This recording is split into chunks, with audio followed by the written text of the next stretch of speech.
Happy NBA Draft Night. You're watching Golden State Warriors Today by Chat Sports. I'm Chase Sr. And going into the 2022 NBA Draft, there was so much speculation and a lot of reporting about the Warriors potentially dealing the 28th overall pick.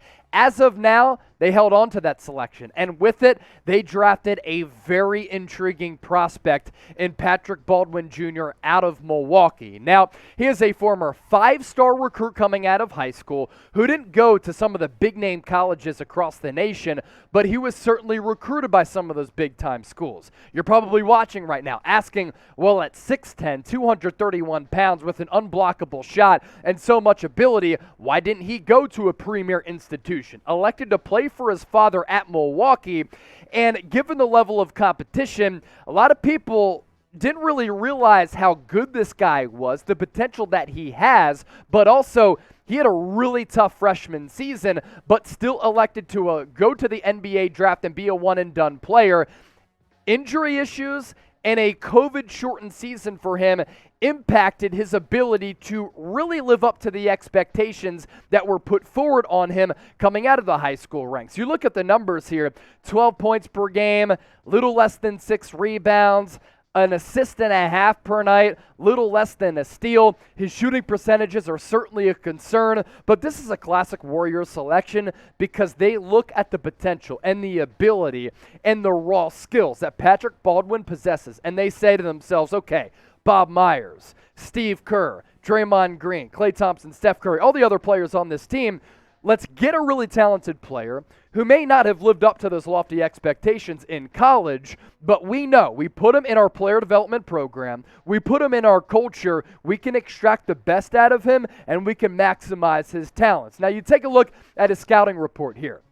Former five-star prospect, opted to play for his dad at the HBCU Milwaukee, won't be asked to run an offense like he did in college. So that could actually benefit him going to the NBA level. And honestly, he might be a better NBA player than he was a college player. Some of his shot decisions were really dumbfounding, and he took some ill-advised shot opportunities. I think a big reason for that, he didn't have a lot of confidence in his teammates to make the offense work, so that caused him to throw up a lot of shots and a lot of bricks. But I like the form, has a smooth jump shot, but he took way too many contested shots, and he didn't make his teammates better. But what do the Warriors do? Not only do they make individuals better, but because they make individuals better, those individuals end up making their teammates better.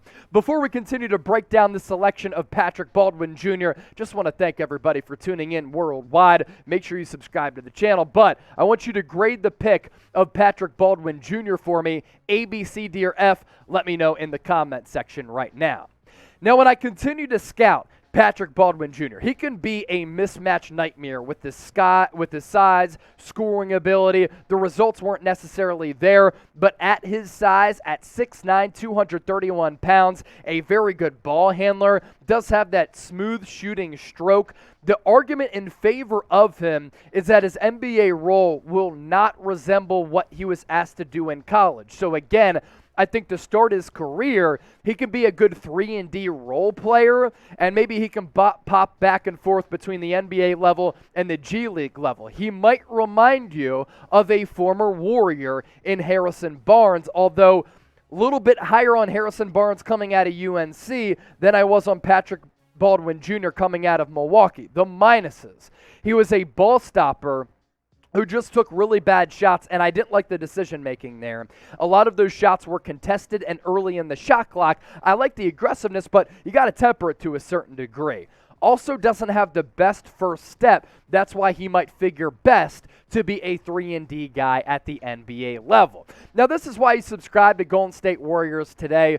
We covered the trade deadline. We covered this team all throughout the season and their entire playoff run en route to the NBA championship. And when the Warriors make this pick, I hopped on the mic right away off of our main Chat Sports draft coverage to bring you this video. So show us some love, and if you love the Warriors, we keep you in the know with all things Golden State all throughout the year. Make sure you hit that red subscribe button or plug in that link, youtube.com/WarriorsTV. So to round things out here on the show, it's Patrick Baldwin Jr.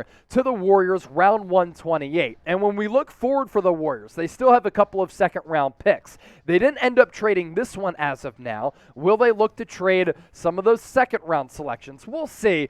I want to touch more on Patrick Baldwin Jr., but first, NBA draft hats available. Baldwin, he's rocking this Warriors hat right now because he was just taken at 28th overall by the defending NBA champions. You can get yours today in the flat brim style as well as the dad hat style. If you plug in that link at the bottom of your screen, it's chatsports.com/NBA draft hats. I'm going to put that link in the comment section and the description of this video.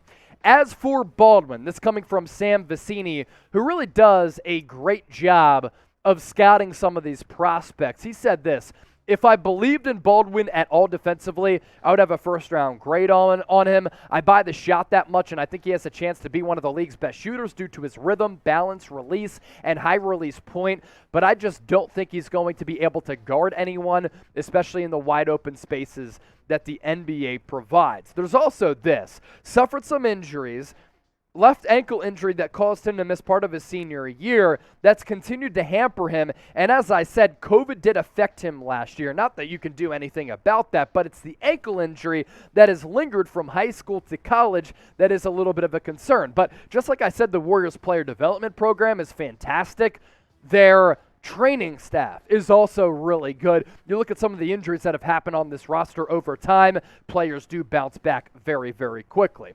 I want you to grade the prospect. Do you know Patrick Baldwin? If you do, grade him. Scale it for me from 1 to 100. If you don't know Patrick Baldwin Jr., then let me know in the comment section, but scale him for me from 1 to 100. Obviously, what's really intriguing about Baldwin, it's the size, it's the high release point, it's the smooth shooting stroke.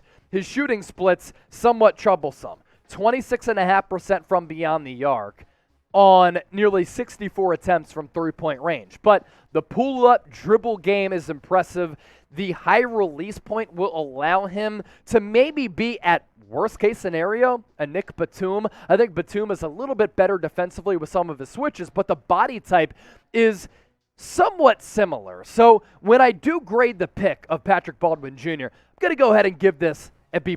I think it's a solid selection. It's a classic Warriors pick where you're banking on him to live up to the expectations of being that former five-star recruit coming out of high school. I would have liked to have seen him kind of snap those family ties. I understand wanting to play at an HBCU. That's really important. I respect that. You want to play for your pops. That's great. But if you want to a better level of competition, maybe he could have gone higher, and maybe his game would have been maximized playing around some other quality players in the college ranks. If you made it this far, I want to hear from you, because if you watch this point of the video, that means you're a real one. So type real one. I know we have people tuned in from every pocket of America, all across the globe. Thank you so much for all the real ones that are still here. You guys are the best. Don't forget to subscribe. More Warriors coverage coming your way.